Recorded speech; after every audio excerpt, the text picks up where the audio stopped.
하나의 작품 그림이야. 하나의 작품 그림이야? 뭐뭐 그렸어?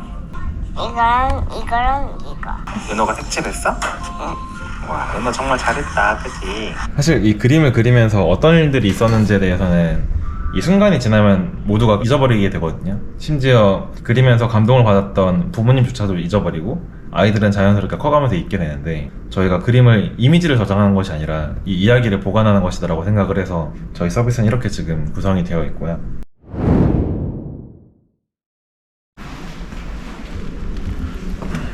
안녕하세요, 대표님. 네, 안녕하세요. 감사합니다. 저는 키위 스튜디오의 대표이사 맡고 있는 박찬명이고요. 이제 아이들 그림 보관하고 있는, 그리고 아이들 그림에서 심리적인 요인이나 발달 같은 것들을 인공지능을 통해서 분석하는 서비스를 만들고 있는 회사입니다. 지금 자리 보면은 네. 아무도 출근을 안 하고 계신 것 같아요. 네. 예, 혼자 출근을 하시는 건가요? 그건 아니고, 일단 팀원들이 일반적으로 출근하시는 시간이 빠르신 분이 10시, 아니면은 제일 늦으신 분은 1시 이렇게 출근하시고요. 저희는 일단 1시까지만 나오면 돼서 편하게 하고 있습니다. 자율 출근제를 드리지만 그 자유에 맞게 좀 많은 양의 책임을 같이 드리고 있습니다.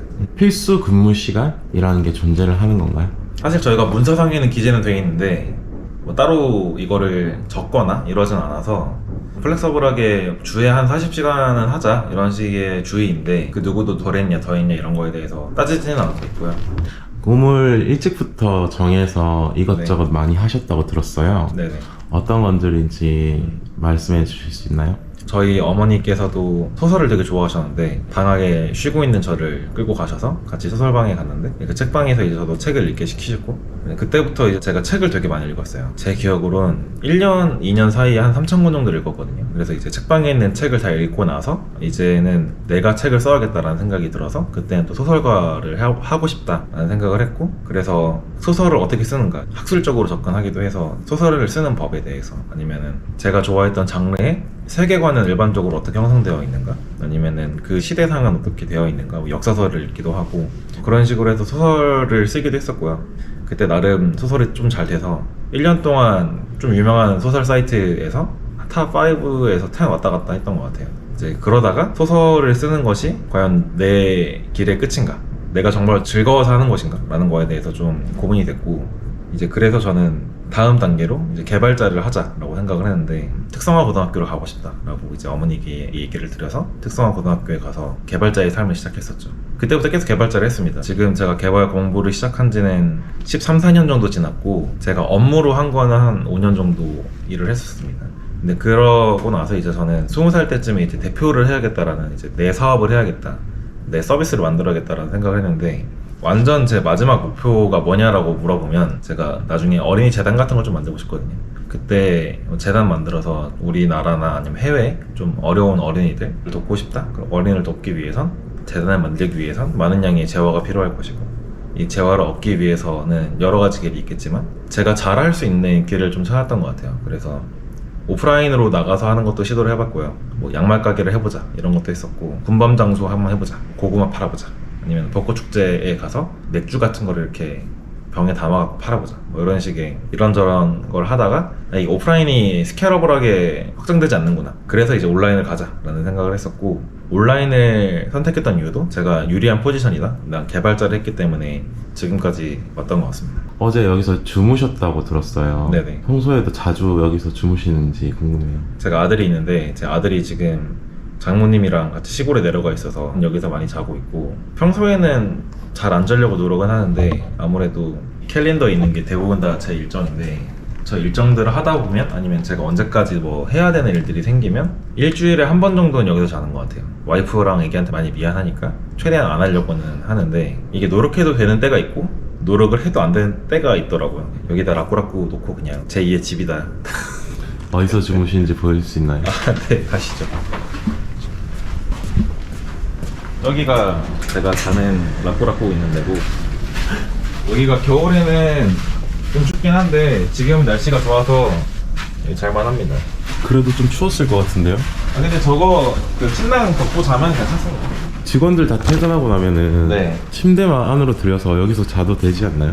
너무 추운 겨울에는 그렇게 하죠. 너무 추운 때는 그렇게 하는데 저 왔다 갔다 하는 게 또 일이라서. 네, 요즘에는 날씨 좋아서. 그 지금 하고 있는 서비스에 대해서 간단히 얘기해 주세요. 일단 저희가 1차적으로 풀고자 하는 것은 아이들의 그림 보관 문제였어요. 우리 아이들이 한 4세부터 시작을 해서 1년에 한 명당 이상 한 500장의 그림을 그리거든요. 근데 이제 그게 상당히 많은 양인데 한 70%, 80%의 부모님들께서는 그림 보관 문제에 대해서 좀 어려워하세요. 애들이 자기가 그린 그림을 버리는 것 싫어하는데 이제 1년에 한 500장 그리면은 일주일에 열 몇 장 그리는 건데 그것들을 전부 다 좀 차곡차곡 모으시기가 힘든 부분이 있어서 이제 이거를 단순하게 좀 해결해보자 라는 생각을 했었어요. 이를 해결하기 위해서 리틀 피카소라는 서비스를 만들었었고, 근데 이후에 이제 리틀 피카소에서 그러면 오케이 그림을 모았는데 그럼 그 그림으로 우리가 뭘 할 수 있지? 라는 거에 대해서 이런저런 시도를 많이 했었습니다. 커머스를 붙여봐야 되나? 아니면은 뭐 굿즈를 팔 수 있는 굿즈 커머스를 붙여봐야 되나? 아니면 뭐 심리를 해봐야 되나? 아니면 뭐 다른 쪽으로 좀 확장을 해야 되나? 이런 걸 많이 고민하다가 지금 저희가 집중하고 있는 건 이제 아이들의 그림에서 심리를 풀 수 있겠다라는 생각을 하고 있고, 그래서 저희는 아이의 그림을 이제 보관하고 이제 이것들을 저희가 인공지능으로 아이가 어떻게 그렸는지, 어떤 사물을 그렸는지, 예를 들어 사람을 그렸다 치면은 사람의 눈이 전체 얼굴 면적의 몇 %이고 양쪽 눈의 대칭인지, 양쪽 눈과 차이점이 얼마나 큰지, 뭐 손을 그리면 손이 어디에 있는지, 손가락이 몇 개인지 이런 식으로 되게 디테일한 정보를 인공지능으로 캐치를 하고 이제 그것과 이제 심리 검사지 결과나 이런 것들을 매칭을 해서 이런 것 서로 상관관계가 있는지 이런 걸 좀 보는 연구를 하고 있고, 최근의 연구 결과가 되게 고무적이어서 심리 검사지 개발하시고 유통하시는 이제 휴노라는 회사랑 이제 매칭이 돼서 이제 그쪽에서 저희랑 같이 너네는 그림이 많으니 우리의 심리 검사지를 합쳐서 이걸 함께 연구를 해보자 라고 제안을 주셔갖고 지금까지는 그런 연구를 좀 많이 하고 있고요.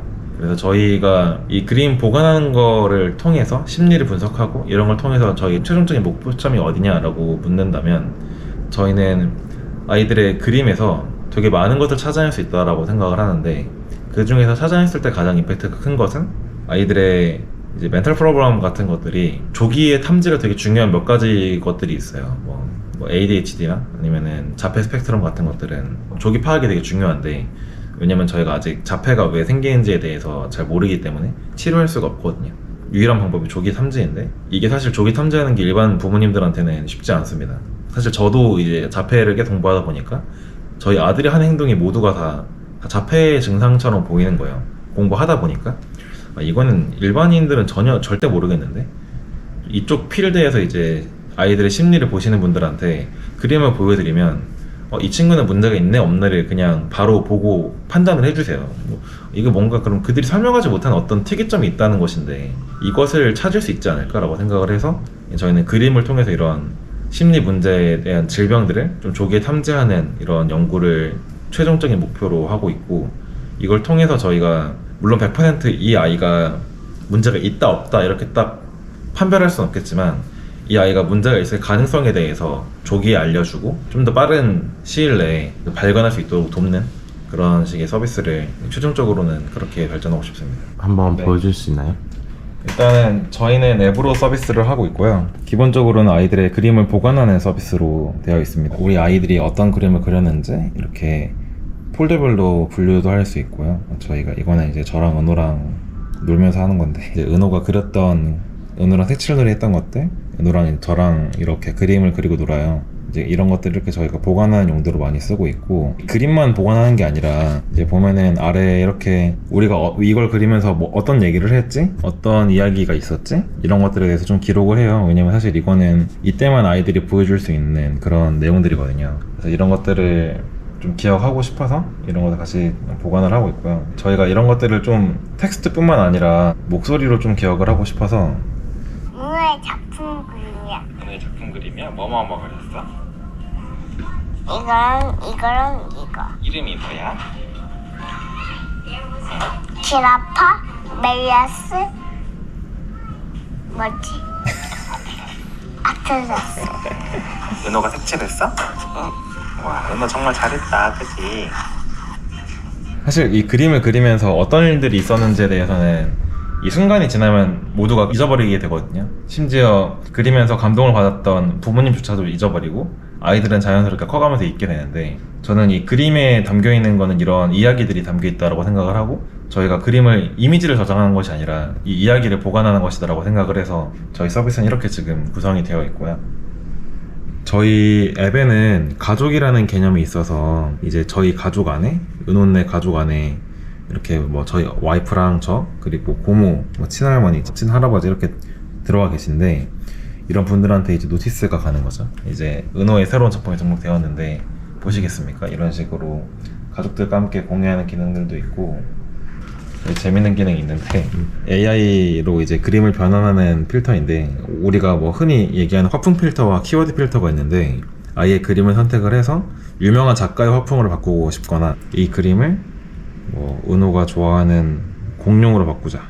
네, 뭐 이런 식으로 좀 공룡이 나오고 아까 제가 그렸던 그림 기반으로 이 필터를 입혀주는 건데 이제 아이들 그림으로 좀 재밌게 노시라고 뭐 이런 기능들도 있습니다. 안녕하세요. 네. 직원분이신가요? 네, 저희 팀원입니다. 자폐 같은 그런 것들을 미리 알 수 있고 그림으로 분석이 완전히 가능한 건가요?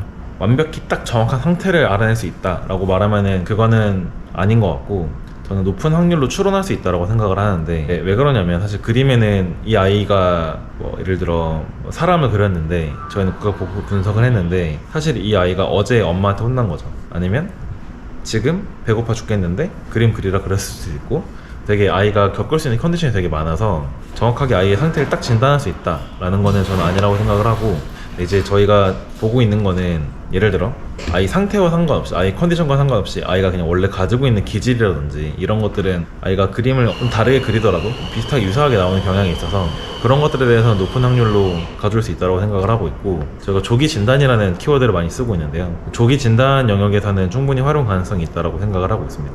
왜 그러냐면 정확히 의사의 진단을 받기 위해서는 아동 정신과를 일단 가야 됩니다. 사실 거기를 내가 가는 것도 어렵지만 내 아이를 데려가는 건 더 어려운 일이거든요. 진단율이 사실 굉장히 낮습니다. 이게 우리가 뭐 우울증 같은 것만 해도 전체 케이스 중에 10건 중에 한 건만 부모님들이 알아채세요. 나머지 9건의 케이스는 부모님이 알아채지 못하고 이제 아이들이 나 너무 심각한 것 같은데 라고 이제 가는 케이스가 9건이고 그래서 부모님들이 일반적으로 이걸 잘 알지 못하세요. 그리고 만약 간다 하더라도 우리가 흔히 풀배터리 검사라고 하는데 한 4-50만원짜리 검사가 있습니다. 종합적으로 아이의 정신 상태, 발달 상태에 대해서 쭉 검사하는 게 있는데 그 검사를 거치고 나서 이제 너 이거 문제가 있는 것 같은데 좀 더 스페시픽한 검사를 한번 해볼래? 이런 식의 검진이 이어지기 때문에 사실 비용적으로도 상당히 비싼 편에 속하죠. 저희는 그런 것들을 다 걷어내고 문제가 있을 수 있는 아이들을 70%, 80%의 확률이라도 미리 알려줄 수 있다면 상당히 큰 도움이 될 수 있다고 생각을 하고 있고 글로벌로 이제 아동 청소년들이 정신병을 겪는 정신 질환을 겪는 게 한 7,700만 명 정도가 지금 겪고 있고 이들의 가족까지 합친다면 지금 한 2억 명 정도의 인구들이 이런 정신병리 때문에 고통을 겪고 있는데 이런 것들을 저희가 70% 확률이라도 미리 조기 알려줄 수 있다면 그들의 삶에는 큰 도움이 될 수 있다고 생각을 하고 있습니다. 원래 준비했던 다른 아이템들 이런 것들이 원래 좀 카테고리가 되게 넓었어요. 뭐 의류 보관 서비스, 뭐 공항에서 이제 뭐 베개 빌려주는 서비스, 뭐 공항 짐 맡기는 서비스, 되게 여러 가지의 서비스들을 생각했었는데 그러다가 이제 아이 태어나고 나서 나는 무조건 우리 아이 아니면 부모님들이 좀 더 행복하게 살 수 있는 것을 도와주는 걸 만들어야겠다라고 생각을 했고 이제 그 중에 이제 제가 처음 선택했던 거는 이제 그림을 보관하는 서비스다. 저희 아들이 21년 2월 18일 19시경에 이제 첫 번째 이제 끄덕이기를 했어요. 18개월 때였는데 18개월 때면 사실 이제 제품에서 겨우 벗어나가지고 이제 꼬물거리던 애가 세상에 남긴 첫 번째 흔적이다라는 생각이 좀 있어서 이거는 내가 어떻게든 해야겠다, 어떻게 보관을 해줘야겠다 라는 생각을 했었고 근데 그때 하필 이제 제가 한 4-5개월 뒤에 이사를 갔어야 됐어요. 이거 이사 가면 무조건 잃어버린다, 무조건 잃어버리고 잃어버리면 분명히 후회할 텐데 이제 앞으로 우리 은호가 저희 아들이 커가면서 이런 일들은 더 있을 것 같은데 그럼 이거를 보관하는 걸 만들어 보자 라고 생각을 해서 이제 그때부터 사이드 프로젝트 형식으로 이제 서비스를 만들기 시작했고 그게 지금의 저희 서비스가 된 거죠. 제가 원래 미술에 관심이 있었냐? 그건 아니지만 우리 아들이 그리는 것에 대해서는 관심이 있었습니다. 일단 제 기준으로는 빠르지 않다고 생각을 하고 있고 근데 물론 저희가 빠르게 전환해 나가려고 노력은 합니다. 저희 1월 달부터 이제 제대로 된 구독 서비스를 출시를 했고 이게 전환율이 매달 2배씩 올라서 지금 한 4% 정도의 유저들이 구독으로 전환을 해주시고 계신데 그렇게 보면은 매출이 빠르게 늘어나는 추세다라고 볼 수 있겠지만 저희가 서비스를 오래 하지 않았기 때문에 절대치 자체는 좀 작은 형태이고, 그래서 저는 이게 빠르면서 동시에 느리다라고 생각을 하고 있습니다. 직접적으로는 월에 한 100만 원 정도 왔다 갔다 하는 것 같고, 그림은 한 달에 한 2만 건 정도가 들어오고 있고, 지금까지 모은 그림이 한 18만 장 정도를 모았습니다. 구독자가 지금 한 300명 정도 왔다 갔다 하는 것 같아요. 네.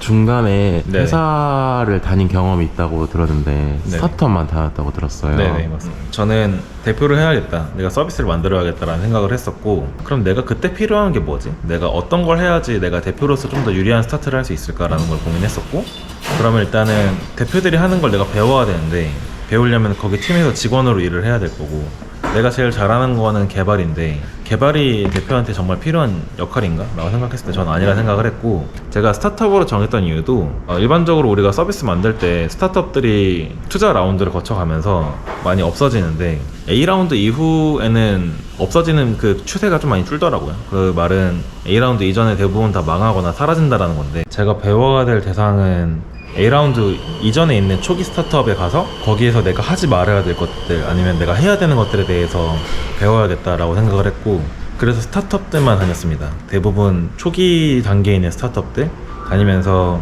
개발은 내가 지금 갖고 있는 지식으로 충분하지만 이제 대표자가 하는 것, 아니면 이 제품을 성장시키기 위해서 내가 해야 되는 것들, 뭐 예를 들어 그게 디자인이 될 수도 있고, 마케팅, HR, 뭐 그로스 해킹, 데이터 분석, 대표자가 직원들을 어떻게 모티베이션을 주는지 이런 것들에 대해서 많이 보고 배우려고 노력을 했고, 뭐 실무자한테 가서 물어본다든지, 아니면 대표가 하는 거를 제가 따로 기록을 한다든지, 그런 식으로 많이 배우려고 노력을 했고요.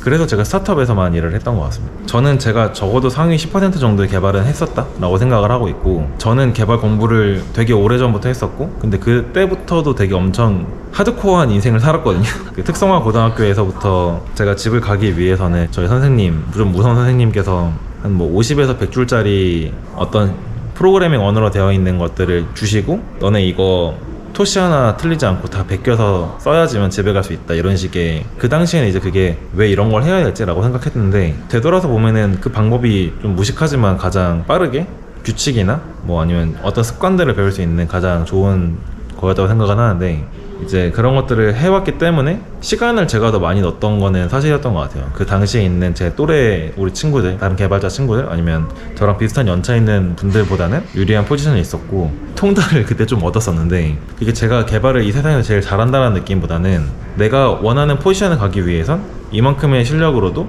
충분히 내가 모든 회사들한테 도움을 줄 수 있고, 이런 스타트업들 HR 인터뷰를 참여를 해도 제가 대표님들이나 CTO들이랑 컨설팅하는 경우가 되게 많았어요. 이제 저는 사실 그때 해봤자 경력 1년도 안 되는 애였는데, 만나서 얘기해보고 너네 어떤 게 문제 있어? 뭐 이런 식의 대화들 몇 번 나누다 보면 제가 그러면 너네 입장에서 지금 이런 기술을 써라, 아니면 이런 아키텍처를 만들어야 된다, 아니면 이런 거를 도입하는 게 좀 더 유리할 수 있다, 아니면 뭐 그들이 어떨 때 서버가 꺼진다, 어떤 케이스에 어떤 게 안 된다, 이러면 이제 그거 그냥 듣고, 그러면 이런 문제의 가능성도 있는데 혹시 너네 지금 현 상황에서 어떻게 되냐, 이런 식으로 실시간으로 문제들을 고쳐주는 경험도 있고, 그런 것들 하다 보니 내가 생각보다 더 잘하나 본데? 라는 생각을 좀 더 그때 가지게 됐고, 실제로 제가 어떤 팀들에 들어가서 기술적인 문제를 해결하는, 리딩하는 포지션에 대부분 다 있었던 것 같아요. 그게 제가 완전 신입 때부터 개발자를 그만할 때까지 계속 그런 포지션에 있었고. 서비스를 잘 만들려면은 제품에서 멀어져야 된다고 표현을 하셨어요.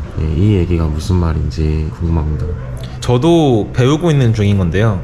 이게 우리 제품 만드는 사람들을 우리가 흔히 메이커라고 얘기를 하는데, 이 메이커들이 제품에 너무 붙어 있으면 이 제품의 좋은 점밖에 안 보이거나, 이 제품을 나는 다 이해하고 있으니까 고객들도 그럴 것이다 라고 가정하고 이제 새로운 기능들을 붙이기 시작하는데요. 사실 이게 되게 자가당착에 빠지는 일반적인 케이스죠. 저도 그런 경험이 많았고, 근데 사실 고객들은 우리 제품에 크게 관심이 없습니다. 그냥 그들이 관심 있는 거는 내 문제를 해결해 주는 것에만 관심이 있고, 이 제품이 어떻게 돌아가는지, 어떤 시스템을 갖고 있는지 디테일하게 알려고 하지도 않고 실제로 알지도 않습니다. 근데 이제 메이커들은 반대의 생각인 거죠. 우리가 이런 기능들을 만들었는데, 이렇게나 우수한 기능을 만들었는데 이걸 왜 안 쓰지?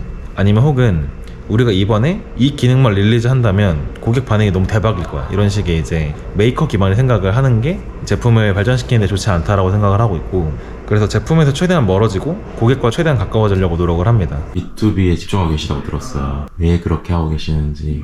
이게 저희가 리트 피카소를 만들다 보니 좀 특이한 데이터들이 몇 개 발견했어요. 이제 우리 한 명의 아이들을 아티스트라고 칭을 하는데, 이 아티스트가 열 몇 명이 넘고 이제 하루에 그림을 막 50 몇 장을 올리시는 이런 계정들이 몇 개 있었는데, 보다 보니까 이거는 엄마가 아니라 학원이네? 아니면은 유치원이네? 이런 식의 데이터들이 있었습니다. 그래서 이게 그림 보관의 문제가 엄마만의 문제가 아니구나, 이거를 더 절실하게 느끼는 곳은 오히려 미술학원일 수도 있겠는데? 라는 생각을 했습니다. 그래서 제가 작년에 한 6개월 동안 전국에 있는 미술학원 원장님들, 대표님들을 다 만나봤고, 제가 안 가본 적은 제주도밖에 없는 것 같아요, 진짜. 근데 제가 이제 그 팀들 만나면서 혹시 제가 이 문제를 풀어드리면 어떠실 것 같으세요? 뭐 이렇게 여쭤보면은 풀어주면 당장 돈 줄 테니까 당장 만들어달라고 하는 반응이 되게 많았습니다. 그래서 저희는 B2B 쪽 서비스에서 이제 미술학원 관리 서비스를 지금 준비를 하고 있는 상황이고요. 아마 5월에서 6월 달쯤에 저희가 클로즈 베타 식으로 출시를 할 것 같습니다. 미술학원에서 일반적으로 문제를 겪으시는 뭐 아이들 출결이나 뭐 보강을 잡는 거나 아니면은 뭐 원비 결제, 그리고 아까 말씀드린 그림 보관의 문제, 이것을 부모님에게 어떻게 전달할 것이냐, 이런 것들에 대한 문제를 풀어드리려고 하고 있고, 우리 리트 피카소를 사용해 주시는 일반적인 유저분들, 대부분의 유저분들은 이제 우리 아이들이 그림에 관심이 많은 부모님들이 많이 쓰시는데, 대부분 그런 친구들은 미술학원에 갑니다.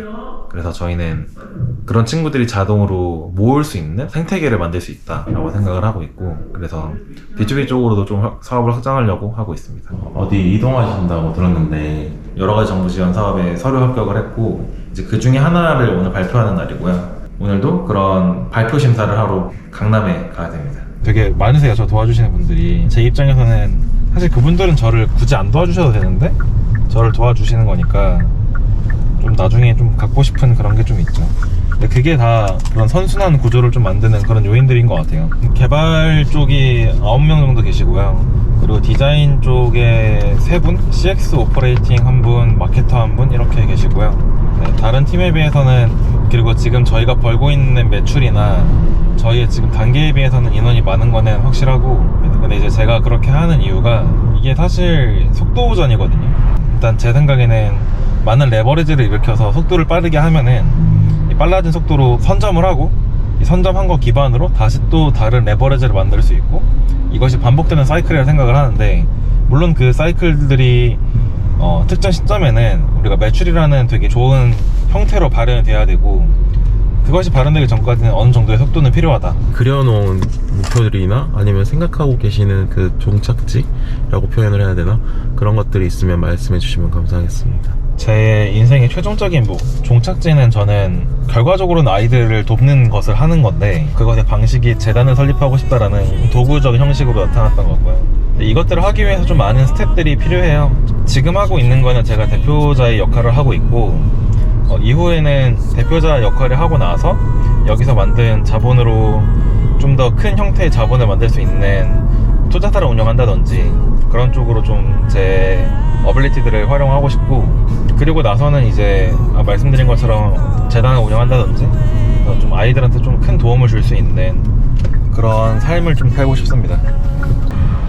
저 되게 열심히 하고 있는 팀이고, 많은 어려움 겪고 있지만 언젠간 성공할 수 있다는 그런 확신을 가지고 되게 열심히 앞으로도 지금처럼 했던 것처럼 나아가도록 하겠습니다. 예, 파이팅입니다.